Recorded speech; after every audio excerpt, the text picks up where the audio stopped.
So right guys, narito tayo ngayon sa farm ni Boss Aran ulit. Dito sa Sitio Pilapil, Barangay Ismeña.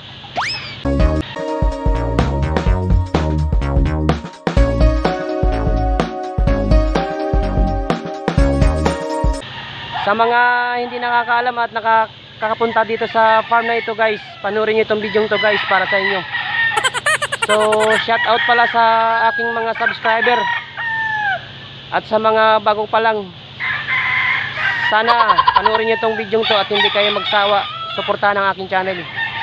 Sa mga hindi pa nakapag-subscribe, please subscribe and hit the notification bell para noted kayo sa mga susunod pang mga videos.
Dito lamang yan guys sa farm ni Boss Aran. Dito matatagpuan guys sa Sitio Pilapil. Malapit lamang guys sa Culion National Power Plant. Sa mga hindi pa nakakapunta dito guys, panoorin itong video to guys. So salamat sa iyo Boss Aran sa pagpayag mo sa pagpasyal ko dito sa iyong farm sa pagkuha ng videos. So yan guys, ang daming manok dito guys. Iba-ibang breeding, iba-ibang lahi mga guys.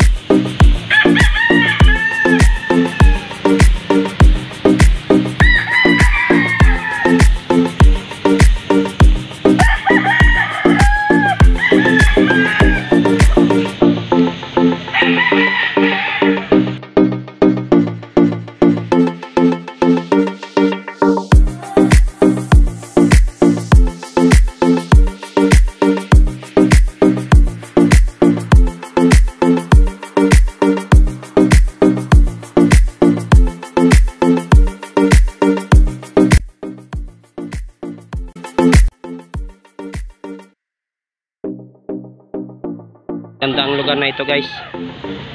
Ito ang tamang-tama na paglagyan ng mga manok guys dahil sakto sa klima. Sakto lamang ang lamig at saka sakto sa init. So talagang maganda paglagyan ng mga manok na guys.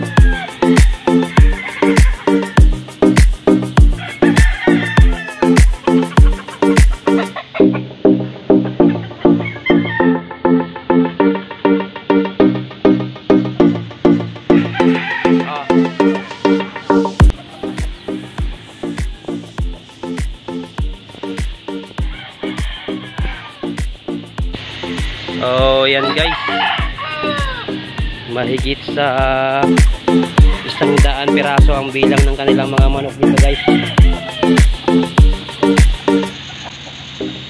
So halos lahat ng kanilang mga manok dito guys ay puro napalaban na daw guys bago magpandemya.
So yan guys, talagang napakaganda ng kanilang mga materialis mga guys. So talagang mga subok na. Apan. So yan ang sasakyan ni Boss Aran guys. Shout out sa iyo Boss Victor. So yan ang nagme-maintenance dito guys. Nag-aayos ng paligid ng farm.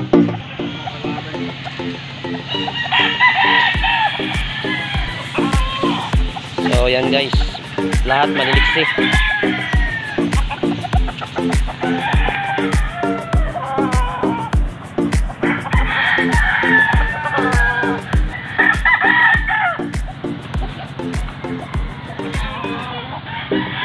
Karamihan ng mga materialis ni Boss Aran dito guys, puro pula, mga dalusapi. So dito guys, merong binabai. So yan, mga subok na ro lahat yan mga guys. Dito lamang yan guys sa farm ni Boss Aran. Kung tawagin nila guys ay AO Farm Aran ulit. So yan guys, dito yan guys matatagpuan sa Sitio Pilapil. So guys, may talisayin din. So yan. Yan guys, ang daming pagkain ng mga manok. So yan, sinako.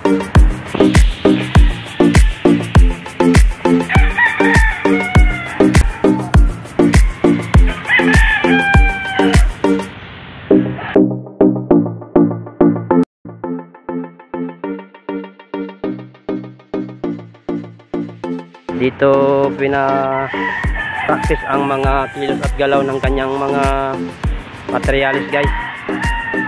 So yan, lapad guys. Dito tinitesting. So yun guys, merong sentensyador sa loob. So yan, dito pinapractice guys ang mga materialis ni Boss Aran guys. So yan.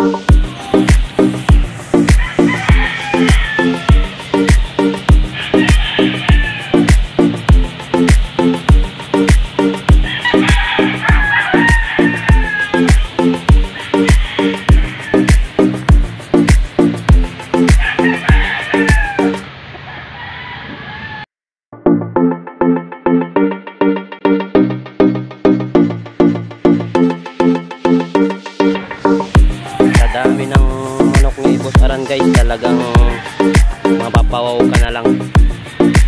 magpapawaw ka sa kanyang mga materials guys, sa dami nito.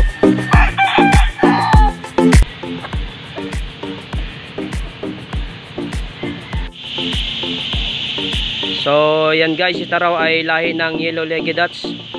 So yan ang mga subok na ito guys. Bago magpandemya guys, nasubukan na ang mga lahi na ito. Yan.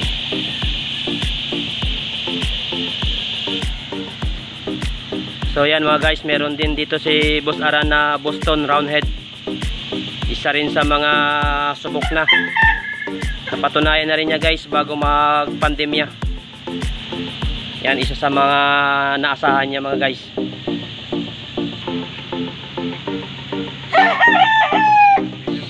So dito guys, meron din silang isang materials na subok na rin. Winner na rin guys bago magpandemya. Galing daw ito guys kay Tol Mariano. Yan, isa sa kanyang mga nasubukan na rin. So yan guys, pasensya lang, medyo maingay ang aking videos dahil maraming humuhuling mga kuliglig. Panahon na kasi nila ngayon. At saka malapit tayo guys dito sa Pulyon Power Plant. Sa aking bagong subscriber, aka Clint Abera Pagaw, shout out sa'yo. Ganon din kay Jan De Magalona, shout out sa'yo Brad.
So yan mga guys, ito raw naka 2 times na bago pa magpandemya na palaban ito guys. 2 times winner. So ito naman guys, ayon kay Boss Stanley, sa handler ni Boss Aran, naka 1 time winner daw ito mga guys. Guys, itong puti na ito guys, naka 2 times winner daw ayon kay Boss Stanley sa kanyang handler. So dito tayo guys sa paborito ni Boss Aran, ito raw naka 3 times winner na. Bago pa magpandemya mga guys, bago pa nauso ang pandemic, napalaban na ito guys ng 3 beses. So magandang resulta guys, puro panalo. Ito naman guys, 4 times winner ni Boss Aran. Napalaban din ito guys nung bago pa mag-pandemya. 4 times winner mga guys. Lahat ng laban niya puro busot. What? So yan guys, nagagawa sila ng fly pen. Nagre-prepare sila guys kahit walang talpakan. Dahil sa panahon natin ngayon, bawal ang talpakan. So kahit walang talpakan mga guys, pinapanatili nilang malalakas at maliliks ang kanilang mga manok. Kung sakasakali mang maibalik ang sabong sa ating kapanahunan mga guys. Sa mga nagtatanong guys kung sino ang handler ng AO Farm, walang iba guys kundi si Boss Stanley Bombita. So yan, siya ang nagpapanatiling malalakas ng mga materialis ni Boss Aran. What? So ito yan guys ang kanyang mga subok na materialis guys. Mga galing labas lahat yan guys.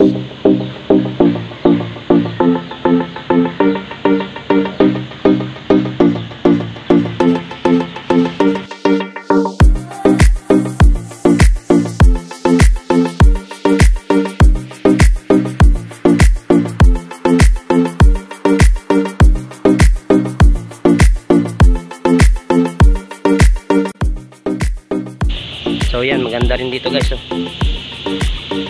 Taas.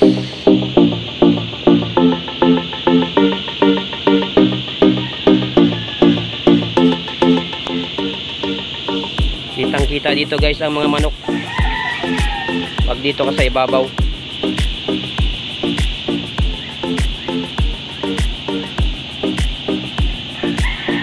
So yung naririnig nyo guys na ugong guys, yan yung aming power plant.